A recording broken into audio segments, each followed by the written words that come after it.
ভারতের আহমেদাবাদ বিমানবন্দরে গতকালের ভয়াবহ দুর্ঘটনায় যে ধ্বংসস্তূপ তৈরি হয়েছে সেখানে কেবল বিমানের কাঠামো নয়, ছড়িয়ে ছিটিয়ে ছিল ২৯৪টি প্রাণে ছাই হয়ে যাওয়া শরীর। ফ্যাশন ব্র্যান্ড মানেই আর্ট। চোখের সামনে আগুনের লেলিহান শিখা, কালো ধোঁয়ার গাঢ় পর্দা আর মানুষের অসহায় ছটফটানি, স্মৃতির ভিতর এসব দৃশ্য এখনো পুড়ে পুড়ে উঠছে। এই দুর্ঘটনায় ২৪১ জন যাত্রী ও ৫৩ জন মেডিকেল শিক্ষার্থী ছিলেন।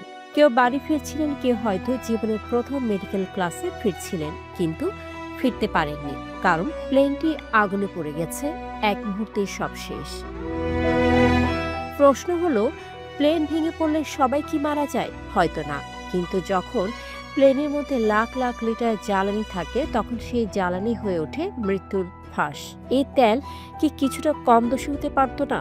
একটি বিমান দুর্ঘটনার আগুন নিয়ন্ত্রণের বাইরে চলে যাওয়ার প্রধান কারণই হচ্ছে এই তেল।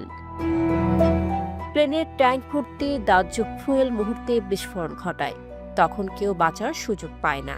এমন কোনো রাসায়নিক উপাদান কি বানানো সম্ভব নয় যা প্লেন ক্র্যাশের সময় তেলের দাহ্যতা কমিয়ে দেবে? প্লেনে তেল থাকবে কারণ প্লেন উড়বে জ্বালানিতে, কিন্তু সেই তেল যদি এমনভাবে তৈরি হয় যে দুর্ঘটনার সময় সেটি আগুনে পরিণত না হয়ে নিষ্ক্রিয় হয়ে যায়, অথবা তেলের দাহ্যতা নিষ্ক্রিয় করার মতো কেমিক্যাল রাখা যায়, তাহলে অন্তত অগ্নিদগ্ধ হয়ে মৃত্যুর হার অনেকটাই কমে যাবে।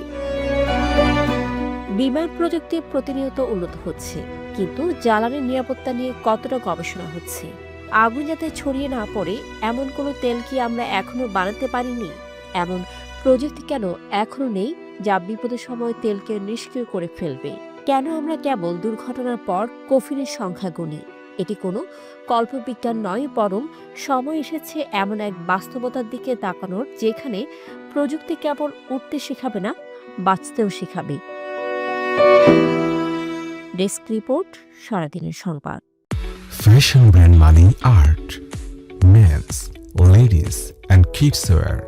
Art be smart.